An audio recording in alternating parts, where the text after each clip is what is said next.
Hello, femme sœur, bonjour, j'espère que vous allez bien. Moi, je vais très bien, par la grâce de Dieu. Alors aujourd'hui, nous continuons sur notre processus sur l'organisation. Et aujourd'hui, je voudrais te parler du passage de Habakkuk 2. Je vais lire le passage.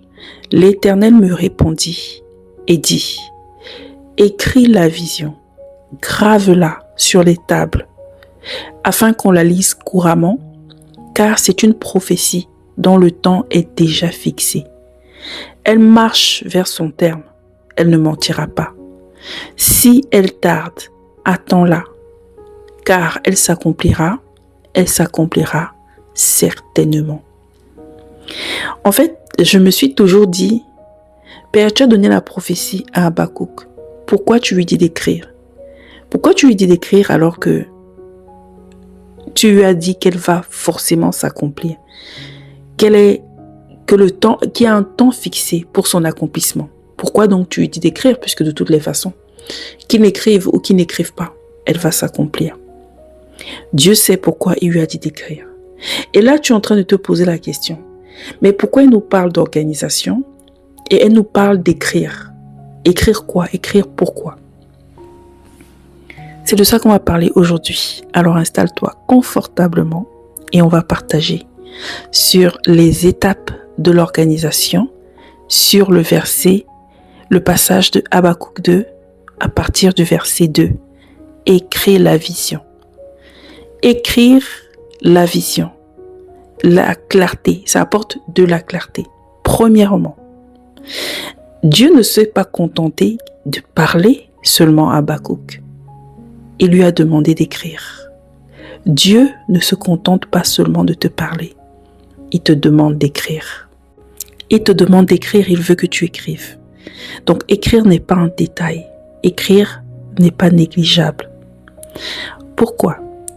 Parce que écrire, ça rend la vision claire, visible et stable. Ce que tu n'écris pas, tu risques de le négliger.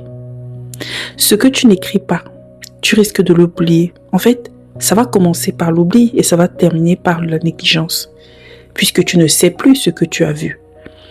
Tu ne sais plus ce que tu as reçu. Tu ne sais plus ce que tu as entendu comme prophétie. Tu ne sais plus la vision que tu as vue. Tu ne te rappelles plus de certains détails. Donc certains détails vont être négligés. Tu ne te souviens plus du songe. Tu ne te souviens plus de certaines parties du songe. Donc certainement que ça va être oublié et négligé. Mais ce que tu écris est clair, compréhensible, ça te donne une direction. Ça te donne une direction. Ça te donne un sujet de prière. D'accord? Donc, écrire la vision. Écrire la vision. Écrire, ça permet de garder la mémoire sur ce que Dieu dit. Pourquoi on parle d'écrire ici, lorsqu'on parle de l'organisation? C'est que écrire, c'est la première pierre en fait. C'est la première pierre parce que ça rend concret ce que Dieu nous confie dans l'invisible. Ça rend concret ce qu'on pense. Ça rend concret nos projets d'organisation. Ça rend concret toutes les pensées, toutes les images, tous les rêves, tous les désirs qu'on a. Écrire rend concret. Deuxièmement, écrire, c'est clarifier une pensée. C'est-à-dire, tout simplement, rendre clair ce qui est confus. Enlever le brouillard pour voir la réalité telle qu'elle est. Écrire nous permet de passer du flou à la précision, de la confusion à la compréhension. Parfois, nos idées sont confuses, tant qu'elles sont dans notre esprit.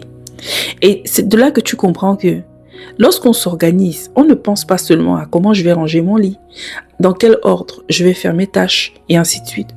Mais pour savoir dans quel ordre tu vas faire tes tâches, pour trouver ta planification, pour trouver ta stratégie, pour gagner du temps, pour trouver ta stratégie pour travailler vite, pour trouver ta stratégie pour, comment on appelle ça, dégager du temps dans tes tâches de tous les jours, dégager du temps pour tes moments personnels de qualité ou des moments où tu veux faire des choses que tu n'as pas souvent le temps de faire mais qui sont importantes pour toi.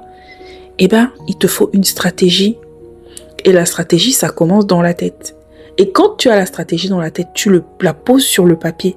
Donc, ça va rendre les choses concrètes. D'accord? Donc, ça va apporter plus de précision. Ça va apporter plus de compréhension. C'est ça. Clarifier, c'est simplement comprendre, ordonner les pensées. Ordonner de l'ordre dans nos pensées, en fait. Je pense des choses, je ressens certaines choses, je vis certaines choses, j'expérimente certaines choses. Et bien, ça permet de trouver les mots justes.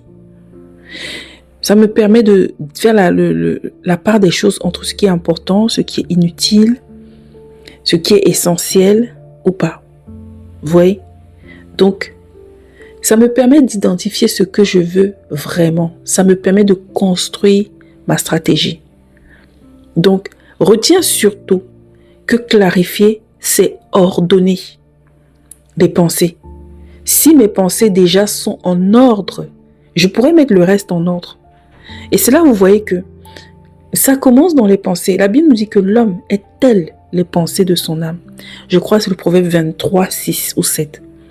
L'homme est tel les pensées de son âme. Ce qu'il fait, ça ressemble à ses pensées. Ce qu'il dit ressemble à ses pensées. Ce qu'il manifeste, ce qu'il projette, tout ce qui se passe dans sa vie, ses choix, ses décisions sont le résultat de ses pensées. Ça veut dire que n'attaque pas d'abord les conséquences. Va sur les causes. Va d'abord mettre de l'ordre dans tes pensées. Avant de mettre de l'ordre. Vous savez pourquoi? Ça donne quelqu'un qui... tu sais que le matin, tu dois faire ça. Mais supposons, tu t'es dit aujourd'hui, je vais faire la vaisselle, ensuite je vais faire ceci, ensuite je vais faire cela. Mais parce que dans tes pensées, tu n'es pas ordonné, tu te lèves, tu vas faire ton thé. Ensuite, tu vois le chou, tu commences à couper le chou. Tu te dis, oui, non, je vais couper le chou pour eux. Ensuite, non, en fait, tout ce qui est dans ton esprit, écris-le. Écris que ça soit clair. Ordonne, organise. Organise déjà ta pensée. Sinon, tu vas aller dans tous les sens. Tu vas te retrouver à faire tout à la fois. Et du coup, ça va te bouffer du temps. Tu vas perdre du temps. Et à la fin de la journée, tu es frustré. C'est pareil pour toutes les choses de la vie. Clarifie tes pensées. Clarifier, c'est de voir les choses claires. Une autre chose, écrire, ça permet de libérer ton esprit. Parfois, la tête est encombrée, les pensées sont chargées. L'esprit est chargé. Quand on parle de charge mentale, c'est chargé. Trop de choses dans la tête. Parfois, pose ça sur le papier. Décharge ta tête. Pose ça sur le papier pour retrouver la liberté. En fait, écrire pour moi. Je sais que beaucoup de personnes n'aiment pas écrire ou n'ont pas l'habitude d'écrire. Mais écrire aussi, c'est une délivrance. C'est une délivrance. Vous savez, moi, j'ai une façon de recommander mes projets, mes œuvres, tout ce que je veux faire au Seigneur, c'est aussi par l'écrit. C'est aussi par l'écrit. C'est une façon de remettre au Seigneur ce qui est lourd dans notre esprit. C'est une façon de mettre de l'ordre dans notre chaos, le chaos qui est dans notre tête. Tant que l'idée reste dans la tête, elle est mélangée, elle est floue, elle va même être changeante. Écrit permet de donner une forme, une précision, de l'ordre. Je l'ai dit tout à l'heure quand je parlais de clarté. C'est ranger nos pensées. Ranger nos pensées comme on range une maison. Parfois, tu peux avoir un cahier où tu fais des tableaux. Les mauvaises pensées, les bonnes.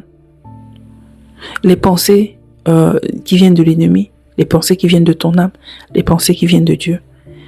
Et tu prends l'habitude d'écrire comme ça, même dans la journée, de ranger. Je sais que certains trouvent ça tellement barbant, mais c'est tellement important. Tout doit commencer dans la tête, normalement. Il n'y a pas d'organisation de vie sans organiser son esprit, dans son esprit. C'est important, en fait, parce que ça nous permet de nous décharger. La charge la plus lourde, on ne la porte pas sur les bras, c'est dans les pensées. C'est dans nos pensées qu'on porte la charge la plus lourde. Quatrièmement, écrire, c'est manifester. Écrire fait descendre ce qui est invisible, puisque tes pensées, tu ne les vois pas dans le visible. Tu commences à les voir sur le papier. L'écriture transforme la pensée abstraite en réalité visible. C'est une manière de manifester ce que Dieu a déposé en moi. Et quand je relis ce que j'ai écrit, je me découvre moi-même. Je comprends finalement. Je vois. Je matérialise ce que je ressens, ce que je crois, ce que je veux voir changer, ce que je veux changer. En fait, l'écriture est un miroir. C'est comme si tu mets un miroir sur ta pensée. Et parfois, ça te renvoie à la réalité que ta bouche n'arrive pas à dire parce que, vous savez, la bouche, et c'est biblique, va parler quand elle est déjà pleine. Mais avant que ça soit pleine et que ça déborde, commence par écrire ce qui est dans ta tête. Tant que c'est dans la tête, c'est une idée. Une fois que c'est écrit, ça devient du concret, ça devient une direction, ça devient un sujet de prière, ça devient un sujet de méditation, une occasion de méditation. Parce que peut-être tu ne comprends pas, parce que c'est flou pour toi, tu vas commencer à méditer. Une pensée ça devient une décision. Ça devient une décision. Parfois quand tu écris, ça devient un engagement. En fait, quand tu écris là, tu commences à bâtir. Et quand le Seigneur dit à Habakkuk d'écrire, c'est une façon de lui dire de participer à l'œuvre qu'il est en train de faire au travers de cette parole qu'il a lancée. Aujourd'hui, nous lisons bien ce que les personnes ont écrit. Aujourd'hui, nous lisons les livres, nous lisons les œuvres, nous voyons les images, toutes ces choses qui sont sorties des pensées des hommes, qui nous bénissent. Nous lisons la Bible. Quelqu'un écrit la vision de Dieu. Nous lisons les livres. Quelqu'un écrit ses méditations, ses pensées, les choses qu'il a reçues de Dieu. Et ça nous bénit, ça nous restaure, ça nous guérit, ça nous délivre, ça nous permet d'avoir plus de connaissances, ça nous fait gagner du temps. Écris la vision. Ne néglige pas ce que tu reçois. Ne néglige pas ce qui est dans tes pensées. Il y a beaucoup de pensées qui sont des pépites, mais on les néglige. Écris la vision. Écrire, c'est aussi prier différemment. C'est mon 5e mot. Avant, quand je ne savais pas prier, à une période de ma vie, ou des moments où je n'arrive pas à m'exprimer avec ma bouche, à dire des choses avec ma bouche, je l'écris. Je l'écris. On ne prie pas seulement avec la bouche ouverte. On prie aussi avec l'esprit. On prie aussi avec le stylo. Tu mets des mots sur ce que ton âme est en train de murmurer. Tout ce qui bavarde en toi, là, tout ce qui crie en toi, tu peux mettre des mots. Et vous savez, pendant que vous êtes en train d'écrire, parfois le Saint-Esprit vous répond par votre propre écriture. Je vous parle des choses que j'ai déjà expérimentées. Parfois, ce que tu écris, quand tu es dans ce flot-là, toi-même tu es choqué de ce que tu écris. Toi-même tu lis ce que tu écris et tu es choqué. Et tu comprends qu'à un certain moment, ce n'est plus toi qui écris. C'est le Saint-Esprit parfois qui répond. Et parfois tu vas écrire, ça va être des dialogues, ça peut paraître bizarre. Mais la Bible nous dit qu'il y a diversité d'opérations. Dieu n'est pas limité. Ne limitons pas Dieu en nous disant, je vais juste prier, je vais juste faire ceci, je vais juste faire cela. Non. Tout ce que tu as la possibilité de faire et de vivre avec Dieu, pourquoi tu ne le fais pas si c'est bien? Tout ce que tu vois de bien, pourquoi tu ne le fais pas? Alors, écrire, c'est une bonne chose. Ne vous dites pas, je n'ai jamais pris l'habitude d'écrire, vous savez. On peut instaurer une habitude tout le temps. Si une mauvaise habitude venait dans ta vie, elle allait s'installer rapidement. Pourquoi tu ne prends pas le courage d'installer toi-même, volontairement, les bonnes habitudes? Écrire, c'est prier aussi.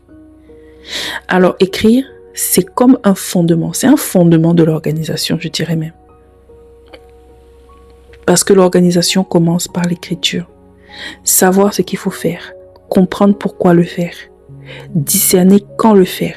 Trouver comment le faire. Déterminer dans quel ordre le faire. C'est ça écrire. Qu'est-ce que je dois faire? Pourquoi? Le pourquoi de ce que je dois faire. Trouver le pourquoi de mon organisation. J'ai fait une vidéo pour parler du pourquoi. Discerner quand le faire, comment le faire et dans quel ordre le faire. Donc quand tu écris comme ça, tu vas transformer un ordre, une idée spirituelle, une pensée en un plan concret. Et comme je vous disais tout à l'heure, parfois on regarde des films, ce sont des scripts. Des vidéos, ce sont des scripts. Des prédications, des personnes ont écrit. Vous voyez, c'est des visions qu'ils ont reçues au travers de la méditation par le Saint-Esprit. Des livres et autres ont été écrites pour que ces choses nous soient partagées aujourd'hui. Écris la vision. Ensuite, le Seigneur dit à Habakkuk, grave-la. Écrit nous permet de manière générale à clarifier, à manifester, à rendre visible, concret. Graver, c'est la profondeur. Que signifie graver? Graver, c'est inscrire quelque chose pour que ça dure.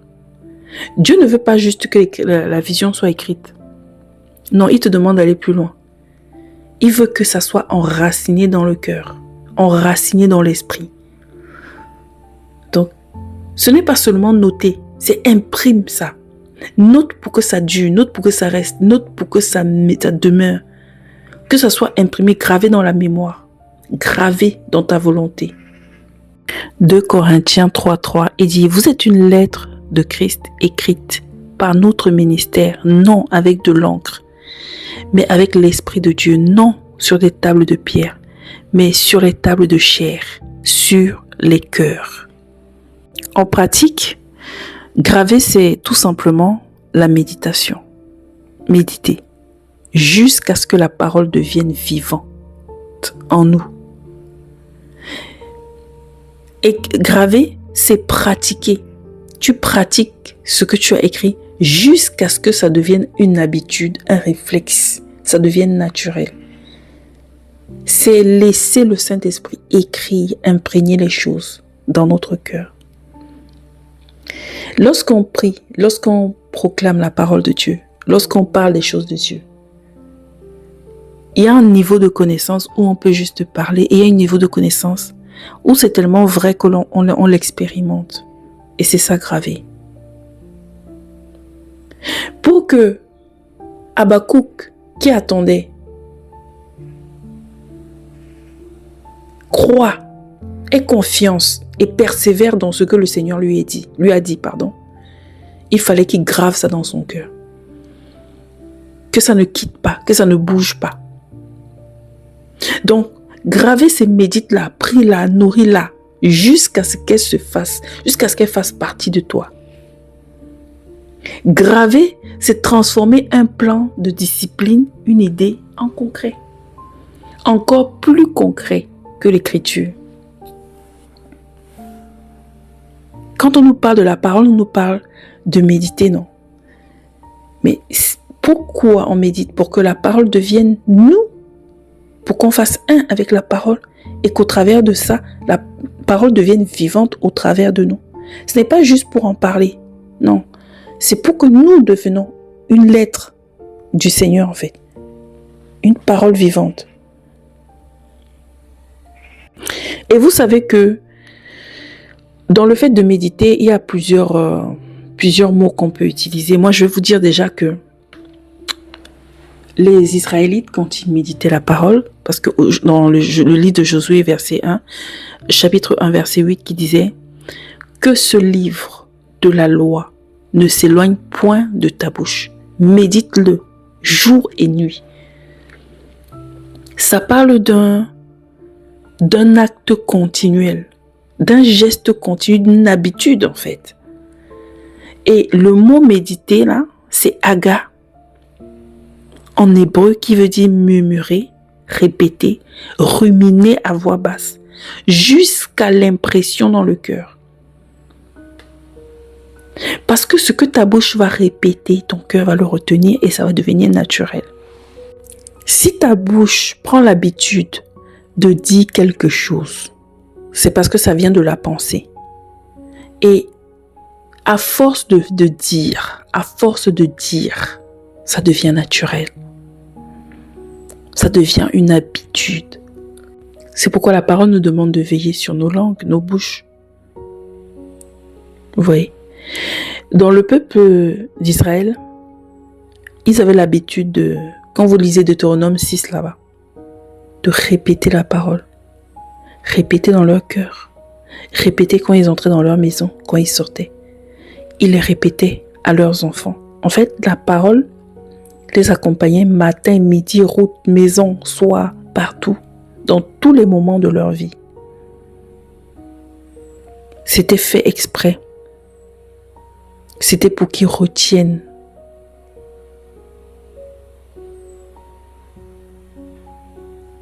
Ouais, c'était pour qu'ils retiennent.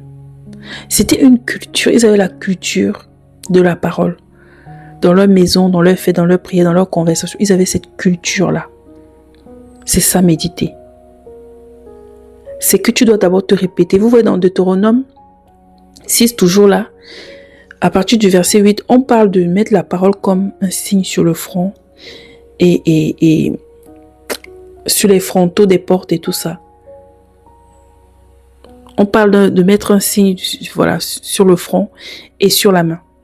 Et le front, en fait, ça symbolise les pensées. Sur la main, les actes. Ça veut dire que la parole soit dans tes pensées et que ça se manifeste dans tes actes. Mais pour que ça quitte des pensées et que ça se manifeste dans l'acte, il faut l'habitude, il faut la répétition, il faut que ça devienne naturel. Il y a des gestes qu'on fait naturellement. On ne les réfléchit même plus, tellement on les a répétés. Se laver. Est-ce qu'on réfléchit encore à je commence par me laver le visage? Est-ce que je mets le savon? Est-ce que j'utilise un gant? Est-ce que je verse d'abord l'eau sur moi ou bien je mets le savon? On ne réfléchit plus à ça. Parce qu'on l'a tellement répété en acte que c'est devenu naturel. Et c'est ce qu'on nous demande ici. Une autre habitude du peuple d'Israël, c'est qu'ils chantaient. Ils chantaient. Dans le psaume 119, David disait d'ailleurs, tes statuts, donc tes commandements, ta parole, sont le sujet de mes chants. Parce que le chant ancre une vérité dans la mémoire. Une autre chose que Josué 1 disait, jour et nuit, la continuité, en fait, c'est continuel. Donc, pour ancrer une habitude, il faut que ça se fasse continuellement. Alors, tu as une pensée, tu as une idée, tu as un planning tu as une idée, une pensée de la vie que tu dois mener. Tu sais que ta vie n'est pas en ordre. Et tu sais, en quelque sorte, j'ai même envie de dire, tu sais, vous savez, beaucoup de choses, le Seigneur nous révèle, mais on n'y prête pas attention, on ne prend pas garde. Au fond de toi, tu sais quelle vie tu dois mener. Et tu sais peut-être que la vie que tu mènes aujourd'hui, ce n'est pas la vie que tu devrais mener devant Dieu. Alors, prends le temps, premièrement, d'écrire. C'est ce que je disais tout à l'heure. Et deuxièmement, prends le temps d'appliquer. Fidélise les petites choses. Fidélise les petites choses. Je ferai peut-être une autre vidéo dessus parce que je n'ai pas envie de faire des vidéos trop longues. Mais fidélise-toi dans les petites choses. Répète des petites choses. Instaure des habitudes. Je prends un exemple. Tu n'as pas l'habitude de lire la Bible, mais tu sais que tu dois lire la Bible. Tu n'as pas l'habitude de prier, mais tu sais que tu dois prier. Et quand tu vois la vie de prière, la vie de méditation, pour ne prendre que ces exemples, pour toi c'est une montagne. Mais même la montagne, on la gravit étape par étape. Divise la montagne, découpe la montagne en plusieurs étapes et commence à gravir. Je te donne un exemple. Lire un verset afin d'allumer mon téléphone le matin. Fais-le.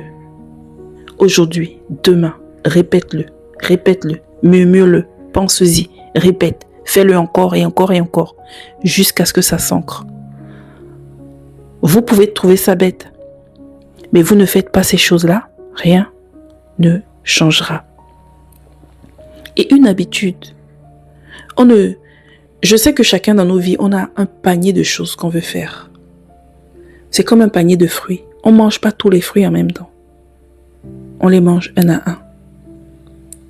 Même quand on a des sujets de prière. On peut prier pour beaucoup de choses. Mais la manière la plus efficace, c'est parfois prendre un sujet et se focaliser dessus. Quand on est submergé, essayons de prendre les choses une à une.